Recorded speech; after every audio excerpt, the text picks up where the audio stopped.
안녕하세요 여러분, 환영하고 축복합니다. 네, 오늘은 46일차입니다. 오늘의 주제는 속죄제와 속건제에 대해서 나누게 될 텐데요. 여러분들 레위기 들어와서 제사에 대해서 이야기하면서 어떤 마음이 드셨습니까? 그 동물의 그 피를 볼 때 정말 끔찍하다 생각되지만 그것이 하나님의 사랑이다. 하나님이 우리를 흘려주시는 하나님의 피다. 하나님의 생명의 사랑의 증표이다 생각할 때 어떤 마음이 듭니까?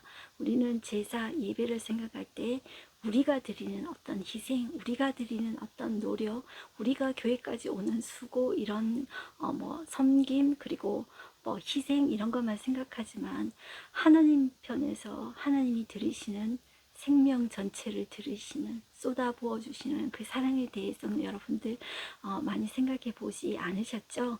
이러한 제사는 우리가 하나님 앞에 다 드리는 것 같지만 하나님께서 먼저 베푸시는 사랑을 먼저 의미합니다. 그것을 생각하면서 우리가 오늘도 속죄제와 속건제에 대해서 우리가 살펴보기를 원합니다. 네, 이것은 억지로 우리를 얽어매는 어떤 규제하는 장치가 아니라, 족쇄가 아니라 하나님의 사랑이 어떤 이 안에, 제사 안에 흠뻑 들어가 있다는 것을 이제 기억하면서 하나님께서 너희들은 제사장 나라이다. 제사장 나라로서 이것이 철저하게 너희 속에 있어야 한다. 그러면서 하나님의 거룩, 제사를 하면서 그것을 계속 강조합니다. 그러면서 강조하시는 것이 너희는 하나님의 나라, 제사장 나라, 국민이다. 자, 그것을 강조하십니다. 그것이 정체성, 정체성을 알아야 내가 무엇을 해야 할지 사명이 바로 나오는 것입니다. 그래서 늘 반복되는 용어가 정체성입니다. 정체성, 분명히 알 때 우리는 무엇을 해야 될지 알게 됩니다. 네, 오늘 범위는 레위기 4장에서 6장이 되겠습니다. 기도하고 시작하겠습니다. 하나님 아버지 감사합니다. 우리가 오늘도 하나님의 말씀 앞에 앉았습니다. 우리는 제사라고 생각하면 우리가 드리는 어떤 희생과 수고와 섬김 이런 것만 생각하지만 하나님 편에서 생명 주신 사람, 피 흘려주신 그 사랑에 대해서 하나님은 그것을 의미하고 우리에게 보여주시는 것입니다. 하나님, 우리가 예배를 드릴 때 우리는 항상 내 편에서 생각하기 쉽지만 하나님 편에서 하나님이 우리의 예배를 기쁘게 받으실까, 그것을 먼저 생각하는 우리가 되어졌으면 좋겠습니다. 오늘도 하나님 이 두 제사를 통하여서 거기에 흐르는 하나님의 사랑과 또 하나님의 말씀을 우리가 알기를 원하며 듣기를 원합니다. 하나님 말씀하여 주시옵소서. 성령님 오늘도 이 시간 또 다스려 주시옵소서. 예수님의 이름으로 기도드렸습니다. 아멘. 네, 오늘 한번 들어가 보겠는데요. 리딩 가이드 한번 보시겠습니다. 가나안 땅에서 살아갈 오고 오는 후손들이 꼭 알아야 할 정체성 교육 정보의 제사와 절기가 있습니다. 네, 이것은 끝까지 하나님께서 계속 반복하시는 것입니다.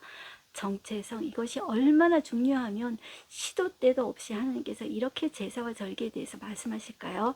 네, 제사는 하나님과 백성 사이의 관계를 알게 하는 정체성 교육 시스템의 역할을 합니다.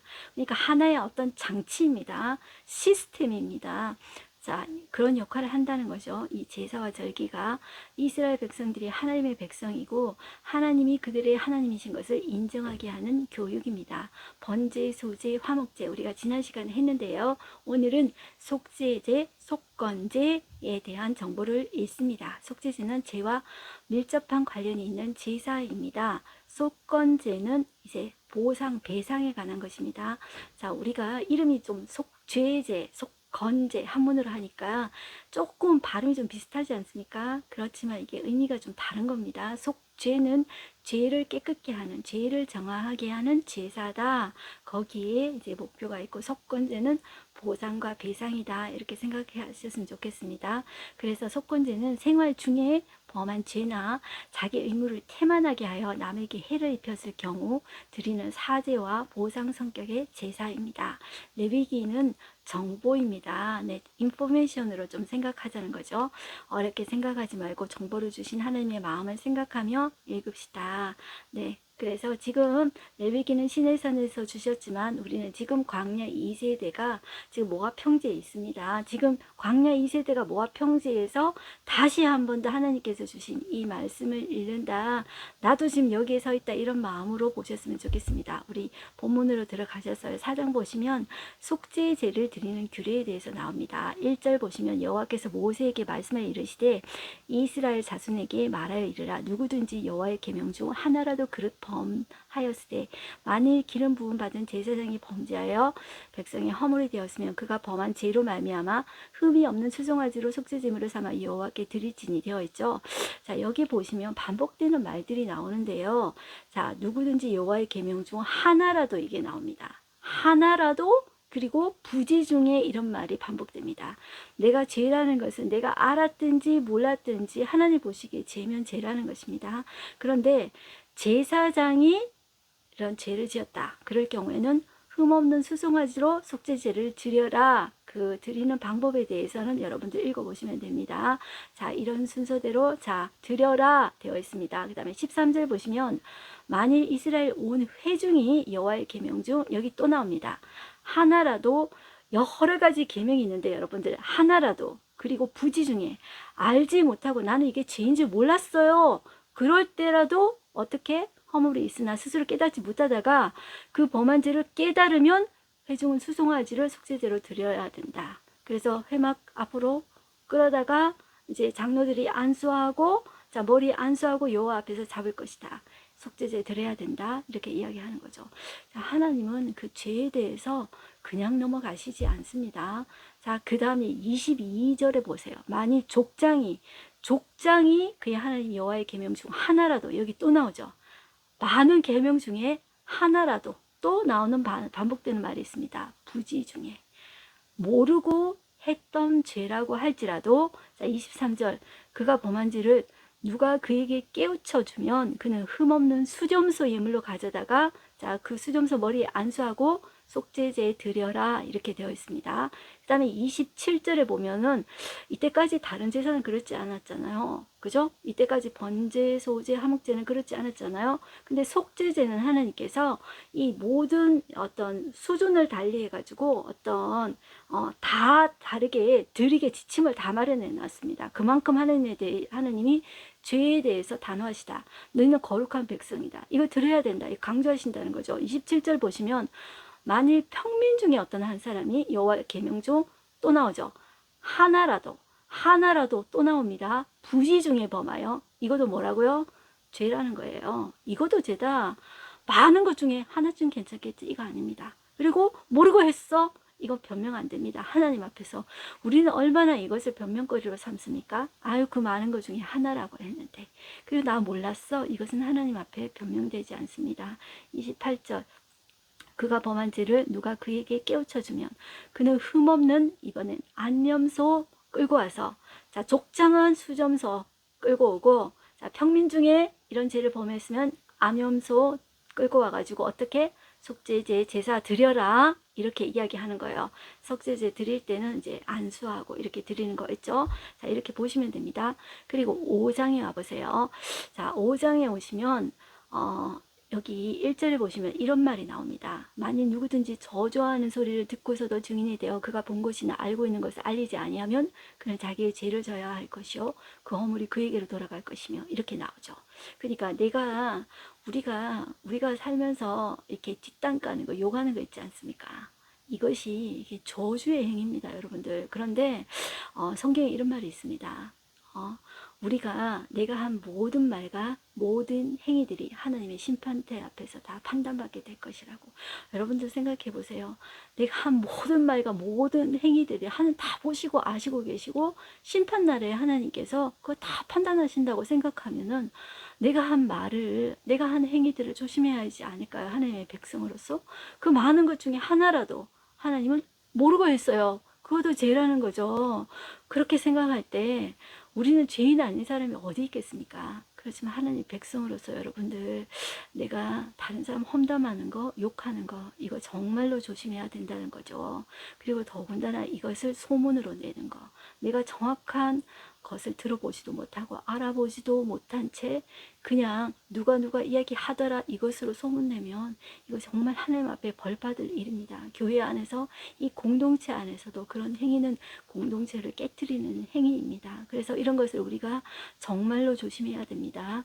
자, 그래서 그 허물이 그에게로 돌아갈 것이며 2절 만일 누구든지 부정한 것들 곧 부정한 들짐승의 사체나 부정한 가축의 사체나 부정한 곤충의 사체를 만졌으면 부지중이라고 할지라도 그 몸이 더러워져서 허물이 있을 것이요. 만일 부지중에 어떤 사람이 부정에 닿았는데 그 사람이 부정이 어떤 부정이든지 그것을 깨달았을 때는 허물이 있을 것이요. 하나님이 생각하시는 부정한 것이다. 이게 의미가 우리와 차원이 다른다는 것을 우리가 볼 수가 있죠. 자, 5절 보실게요. 이 중 하나의 허물이 있을 때 아무 일에 잘못하였노라 자복하고 그 잘못으로 말미암아 여호와께 속죄제를 드리되 되어 있죠. 자, 양떼, 암컷이나 어린 양이나 염소를 끌어다가 속죄제를 드려라 이렇게 이야기하고 있습니다. 그리고 7절 보시면 만일 그의 힘이 어린 양을 바치는데 어린 양 바치는데도 못하겠어요. 그러면 산 비둘기 2마리나 집 비둘기 새끼 2마리를 가지고 오라 그러는 거예요. 하나는 그래서 번제물로 드리고 하나는 속죄 제물로 드리라는 거죠. 자, 그리고 이것도 못해요. 이것도 할 어떤 이제 가지고 올 집비둘기나 산비둘기 가지고 올 능력도 안 돼요. 그러면 하나님이 어떻게 하라고 하냐면 11절로 가십니다. 만일 그의 손이 산비둘기 2마리나 집비둘기 2마리에도 미치지 못하면 그의 범죄로 말미암아 자, 하나님 안 넘어가십니다. 어떻게 하냐면 고운 가루 10분의 1 에바, 제가 한 에바는 22리터라고 했어요. 근데 10분의 1 에바니까 뭐 2리터 이렇게 생각하시면 2리터 정도 된다 이렇게 생각하시면 되겠죠. 자, 이것을 예물로 가져다가 속죄 제물로 드려야 된다. 죄에 대해서 하나님께서 가난하더라도 너희들 속죄제 드려야 된다. 이렇게 하신다는 거죠. 하나님께서는 얼마나 철저한지 죄에 대해서 이거를 우리가 좀 알았으면 좋겠어요. 그러니까 우리가 하는 어떤 함부로 무심코 내뱉은 한마디, 무심코 한 행위, 그것이 하나님 앞에서 어떤 변명거리가 될 수가 없습니다. 네, 그렇게 생각한다면 참 조심해야 되겠죠. 자, 그리고 속건제를 드리는 규례에 대해서 나왔습니다. 자, 15절 보시면 누구든지 여호와의 성물에 대하여, 자, 속건제는 제가 보상이나 배상에 대한 규례라고 했습니다. 누구든지 여호와의 성물에 대하여 부지중에 범죄하였으면, 부지중에 범한 것도 뭐라고요? 나 몰랐어요. 이것도 제가 아니라 제 아니라고 해도, 나는 아니라고 해도 하나님 보시기에 그게 아니라는 거예요. 부지중에 범하였어도 속건제 드려야 된다. 자, 드리는데 어떻게 하냐면 16절 성물에 대한 잘못을 보상하되 그것에 5분의 1 더하여 제사장에 줄 것이요 제사장은 그 속건제 수장으로 그를 위하여 속죄한즉 그가 사함을 받으리라 이렇게 이야기하죠. 그리고 17절 만일 누구든지 여호와의 계명 중 하나를 부지중에 범하여도 허물이라 벌을 당할 것이라 이렇게 이야기하죠. 6장에 오십니다. 여호와께서 모세에게 말씀하여 이르시되 누구든지 여호와께 신실하지 못하여 범죄하되 곧 이웃이 맡긴 물건이나 전당물을 속이거나 도둑질하거나 착취하고도 사실을 부인하거나 남의 잃은 물건을 죽고도 사실을 부인하여 거짓 맹세하는 듯 사람이 이 모든 일 중에 하나라도 행하여 범죄하면 자 이것도 뭐라 그러죠? 5절에 보시면 그 거짓 맹세한 모든 물건을 돌려보내되 곧 그 본래 물건의 5분의 1을 더하여 돌려보낼 것이니 그 죄가 드러나는 날에 그 인자에게 줄 것이요 그는 또 속건 제물을 여호와 앞에 가져갈지니 이렇게 했죠. 속건제는 성물뿐만 아니라 이웃에게 범한 것도 자 이런 속건제를 드려야 된다. 하나님 분명히 이야기하고 있어요. 자 여기까지 제사를 5가지 제사를 했습니다. 자 이것은 여호와께서 모세에게 이스라엘 백성 전체에다 대고 이야기해라 했습니다. 번제 태워서 드립니다. 소제 곡식 제사 피 없이 드립니다. 자 그 다음에 화목제 하나님과 어떤 교제 하나님과 친밀함을 위해서 드리는 화목제 그리고 이웃과의 교제를 위해서 드리는 제사 그 다음에 속죄제는 저희가 하나님께서 철저하게 드리라고 그랬죠. 가난하다 그러면은 고운 가루 10분의 1 에바 가져와 너희도 드려야 돼 그렇게 이야기했죠. 속건제 몰랐어요 안 됩니다.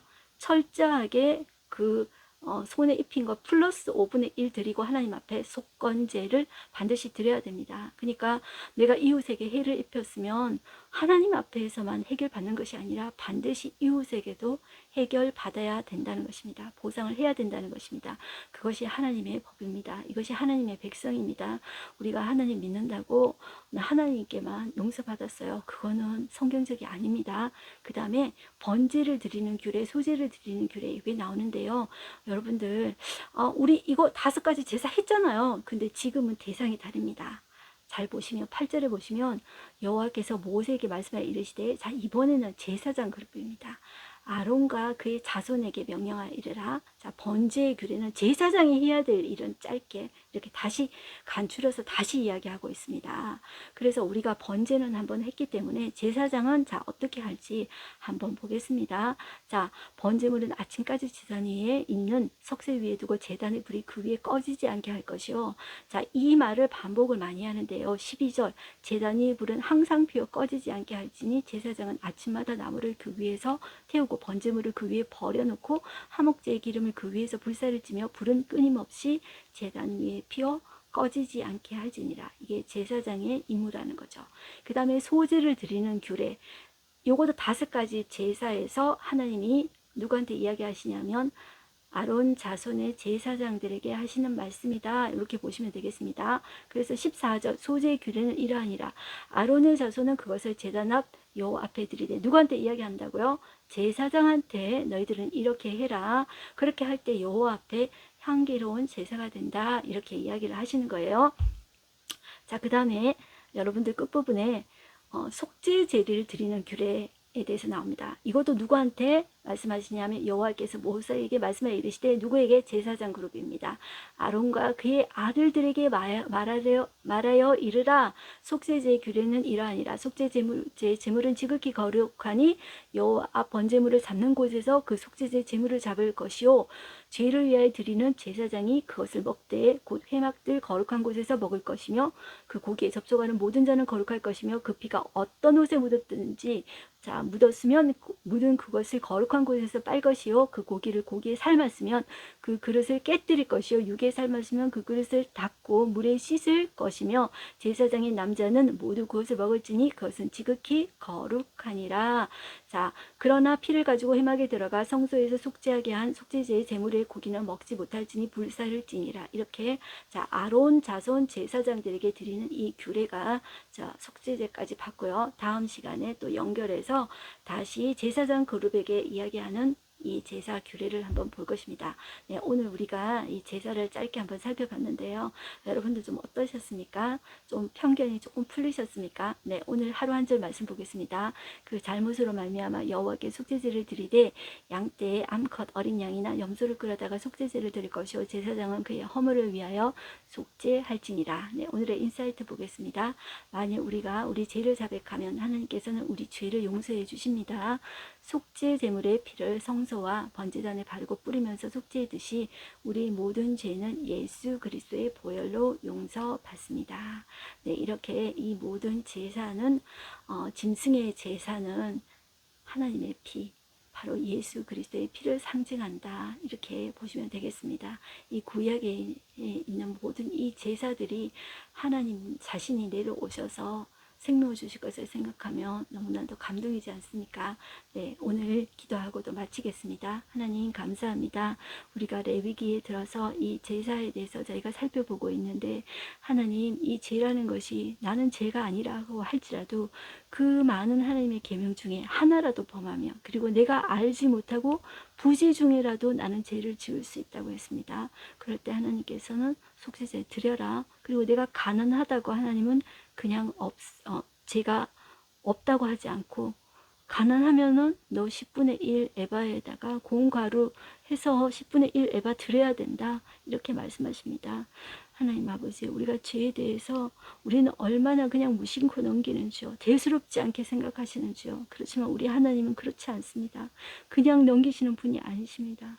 그 죄 때문에 하나님께서 우리에게 피를 주셨고 생명을 주셨습니다. 그것을 생각하게 하여 주시옵시고 우리가 하는 모든 말과 우리의 행동에 대해서 정말 조심하게 해 주십시오. 하나님 우리의 말이 다른 사람의 말에 비수를 꽂지 않게 않게 하여 주시옵시고 우리의 행동이 다른 사람에게 상처를 주는 행동 되지 않게 하여 주시옵시고 하나님의 어떤 사랑과 하나님의 정의를 실현해내는 우리가 되게 하여 주시옵소서. 하나님의 자녀의 아름다운 향기를 드러내는 우리가 되게 하여 주시옵시고 우리가 예배 드릴 때 하나님께 영광을 드리며 이웃과의 관계에서도 하나님께 영광을 올려드리는 우리가 되어지게 하여 주시옵소서. 예수님의 이름으로 기도드렸습니다. 아멘. 네, 여러분들 승리하십시오. 우리는 하나님의 아름다운 자녀입니다. 여러분들 제사 생각할 때 그렇게 딱딱하지 않죠? 그 안에 하나님의 사랑이 들어있다고 생각하면 그것이 정말로 은혜됩니다. 여러분들 오늘도 여러분은 하나님의 거룩한 자녀입니다. 승리하십시오.